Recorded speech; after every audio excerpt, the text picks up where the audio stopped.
اگر اللہ کو منظور ہوا, اگر ہماری بس وہاں پہنچ گئی تو بہت آسانی ہوگی. یقین کریں اللہ پاک اس وقت مدد فرماتے ہیں, اللہ پاک ہر کی مدد فرماتے ہیں, لیکن اس وقت زیادہ فرماتے ہیں جب سب کے خیالات ذہن ایک ہو, سب ایک قربانی والے ساتھی ہوں, سب کی دعائیں ایک ساتھ کی ہو, بغض نہیں ہو, اللہ پاک مہربانی فرمائیں گے. اگر بس ہمیں مل گئی, ہماری بس وہاں آ گئی تو بہتر, نہیں تو ہم محلم کی بسیں ہوتی ہیں وہاں چلے جائیں گے, اور پھر ہم نے ظہر وہاں پڑھنی ہے منہ میں. اور یہ جو پہلا دن بہت سخت, یہی ایک امتحان کا دن ہوگا, ہمارا پہلا حج کا پہلا دن ہوگا, 8 ذی الحج کہتے ہیں. یہ ہم نے زور وہاں پڑھنی ہے, پھر عصر نماز پڑھنی ہے, پھر مغرب پڑھنی ہے اور عشاء پڑھنی ہے, رات وہیں منہ میں قیام کرنا ہے. یہ صرف نیچے ایک دری ہوتی ہے, وہاں اوپر ٹینٹ ہوتا ہے اور اوپر اللہ کا سورج ہوتا ہے, یعنی کہ ہر طرف سے بند ہوتا ہے وہ, بس ایک امتحان ہوتا ہے. کیونکہ جب ایسے گرمی لگے گی تو اس قیامت کی گرمی کا جب ہم تصور کریں گے تو پھر ہمیں وہ بھی ٹھنڈی لگے گی. اگر ہم دنیا کی ضرورتوں کو دیکھیں گے وہ بھی ہمیں بہت گرم لگے گی. اس میں ہم نے بہت صبر کرنا ہے, جو جگہ آ جائے وہیں بیٹھ جانا ہے, لیٹ جانا, وہیں ہم نے لیٹنا, وہیں سب. رات منہ میں ہم نے قیام کرنے. دوسرے دن 9 ذی الحج ہوگا, فجر کی نماز ہم نے منہ میں ادا کر کے عرفات کو روانگی ہونی ہے, اور یہ اس سے بھی بڑا سخت دن ہے, اور یہی حج کا دن ہے. یہ وہ دن ہے جو ہم نے 40 سال 45 سال یا 50 سال یا 60 سال جو گناہ کیے ہوئے ہیں, اللہ پاک اگر اس دن میں ہم وہاں جائیں گے تو اللہ پاک تھوڑی سی تکلیف کے بدلے ہمارے 40 50 یا 35 جس کی عمر جتنی ہے اللہ پاک معاف فرمائیں گے, اس لیے کہ ہم وہاں صبر کریں گے. یہ بہت بڑا صبر کا دن ہوگا. ہماری بیٹیوں بہنوں سے بھی میں درخواست کروں گا اس وقت اتنا صبر کر دے. اگر کچھ نہ یاد رہے تو بی بی فاطمہ جنت الخاتون کو ضرور یاد کر لیں کہ وہ بھی تو ہماری ماں تھی. عائشہ صدیقہ کو یاد کریں گے, انشاءاللہ ہمیں پھر تکلیف نہیں ہوگی. ان سے زیادہ تکلیفیں تو ہم نے دیکھی بھی نہیں, سنی تک بھی نہیں, جو تکلیفیں انہوں نے برداشت کی. تو پھر ہم نے عرفات کو وہاں پہنچیں گے. ظہر کی نماز ہم نے عرفات میں پڑھنی ہے, اس کے بعد وقوف عرفات ہو جائے گا. یہی وہ اصل ٹائم ہوگا, وقت ہوگا. خدا کے لیے وہاں کوئی دنیاوی بات نہیں کریں گے, ذکر کریں گے, اذکار کریں گے, جی اللہ کو منانے کی کوشش کریں گے. پھر عصر بھی وہاں پڑھنی ہے, اور پھر مغرب کے وقت یہ اس سے بھی زیادہ سخت وقت آئے گا, کیونکہ عصر کے بعد مغرب کے ٹائم کا انتظار کرتا ہے ہر انسان وہاں. اور مغرب وہاں نہیں پڑھنی ہوتی, بلکہ وہاں بار بسیں کھڑی ہوتی ہیں اور گولا چلتا ہے, اور تمام جو حاجی صاحبان ہیں وہ تمام بسوں میں بیٹھ کے تو مزدلفہ کی طرف روانگی ہو جاتی ہے, اور سب بسوں کا ایک ہی طرف رخ ہوگا. کوشش ہم کریں گے اپنی ماؤں بہنوں بیٹیوں کو پہلے بٹھائیں گے اور گروپ کے ساتھ ہوں گے, وہ بیٹھ جائیں, پھر ہم نے بعد میں بیٹھنا ہے. یہ بہت خیال رکھنا ہے, اور اس میں ذرا چست رہنا ہے. جس نے سستی کی, جو پہلے بس میں چلا گیا وہ چلا جائے گا. اس میں چست رہنا ہے, بالکل زبردست, لیکن کسی کو دھکا نہیں دینا, کسی کو تکلیف نہیں دینی. پھر ہم نے بغیر مغرب پڑے ہوئے مزدلفہ کی طرف روانہ ہو جائیں گے. مزدلفہ میں پہنچیں گے, وہاں مغرب ہم انشاءاللہ باجماعت پڑھیں گے, اور اس کے بعد عشاء بھی باجماعت پڑھیں گے. وہ تقریباً عشاء کا ٹائم ہو چکا ہوگا, بلکہ عشاء کا بھی اوپر ٹائم ہو چکا ہوگا. مغرب و عشاء ہم نے مزدلفہ میں پڑھنی ہے. پھر وہیں سے ہم نے گیٹیاں ڈھونڈنی ہے. گیٹیاں کم از کم ایک کہتے ہیں چنے کا دانہ, اس سے چھوٹی نہ ہو اور بہت بڑی بھی نہ ہو, اتنی چنے کا دانہ ہوتا ہے اتنی, یہ ہم نے گیٹیاں وہاں سے چننی ہے. پھر حج کا تیسرا دن ہو جائے گا, مزدلفہ میں فجر کی نماز پڑھنی ہے.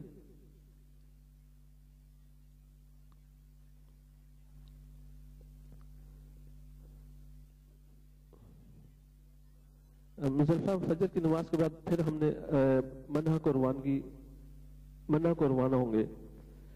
سب سے پہلے وہاں پھر تھوڑی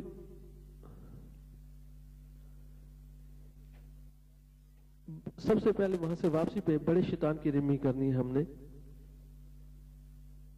اور پھر قربانی, اور پھر سر کے بال منڈوانے ہیں یا کتروانے ہیں, اور اس کے بعد ہی ہم طواف زیارت کے لیے مکہ شریف کو جانا ہے.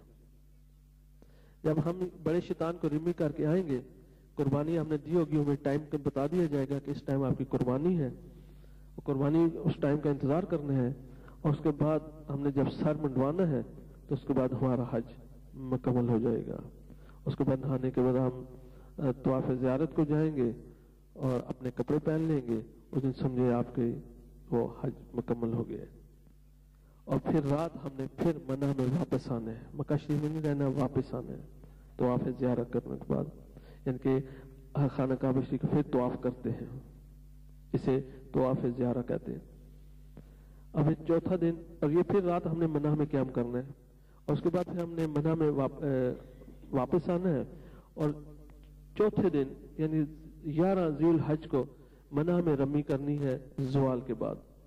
اکثر لوگ صبح صبح چلے جاتے ہیں، لیکن زوال کے بعد وہ ہم انشاءاللہ سہولت کے ساتھ زور پڑھ کے تقریباً 1 ڈیڑھ 2 بجے کے، کیونکہ پہلے جو لوگ جا چکے ہوں گے واپس آئیں گے، اس میں ہمیں سہولت ملے گی انشاءاللہ وہاں۔ پھر چھوٹے شیطان کو رمی کرنی ہے، پتھر مارنے ہیں 7، پھر درمیانے کو، پھر بڑے کو، اور اگر طواف زیارہ کل نہیں کی تھی تو آج کر لینی ہے، اور بلکہ آج ضرور کر لینی ہے۔ پھر رات ہم نے مناہی میں قیام کرنا ہے، پھر آگے 5واں دن ہوگا حج کا، منع میں رمی کرنی ہے زوال کے بعد، پہلے چھوٹے شیطان کو پتھر مارنے ہیں، پھر درمیانے کو، پھر بڑے کو، اور اگر طواف زیارت اگر کل نہیں کیا تو آج مغرب سے پہلے ضرور کرنی ہے، اور پھر انشاءاللہ ہم واپس اپنے مکہ شریف میں اپنی رہائش پہ آ جائیں گے، ہمارا حج پورا ہو جائے گا۔ اور اس میں اکثر ساتھی جب واپس آتے ہیں عرفات میں تو بکھر جاتے ہیں، کوئی پریشان ہونے کی ضرورت نہیں، ہر ایک کو ایسے کارڈ تقریباً ملے ہوں گے معلم کی طرف سے، یہ ہر وقت یہاں لگانا ہے، اس میں مکتب نمبر، مکتب یعنی کہ اس کا مکتب اسے کہتے ہیں جی، عرفات میں منع میں تو ٹینٹ ہوتا ہے، اس ٹینٹ کا نمبر ہوگا، مکتب نمبر ہوگا، یعنی بھولتا نہیں، بھول بھی جائے گا لکھا ہوتا ہے پہنچ جاتا ہے۔ اور یہ ایک پٹا ملتا ہے، یہ ہر وقت ہم نے ہاتھ میں ڈالے رکھنا ہے، وضو بے شک اس سمت کریں، کچھ نہیں ہوتا اس سے، اس پہ اگر بھول بھی جائیں کسی پوچھیں گے تو آدمی پوچھتے پوچھتے پہنچ جاتا ہے، کوئی پریشان ہونے کی بات نہیں، انشاءاللہ آدمی کوشش کریں گے ساتھ ساتھ رہنے کی، اگر بھول بھی جائیں تو کچھ فرق نہیں پڑتا، انشاءاللہ آدمی پہنچ جاتا ہے، تھوڑی پریشانی ہوتی ہے آدمی، ہاں جی، اور اس میں ہے کہ تھرمس پانی کی بوتل پاس ہوگی، خاص کر ان دنوں میں، چھتری جسے امبریلا کہتے ہیں وہ ساتھ ہو، یہ چیزیں ساتھ ہوں گی، تو انشاءاللہ یہ تو ہمارا حج ہو جائے گا۔ اس کے بعد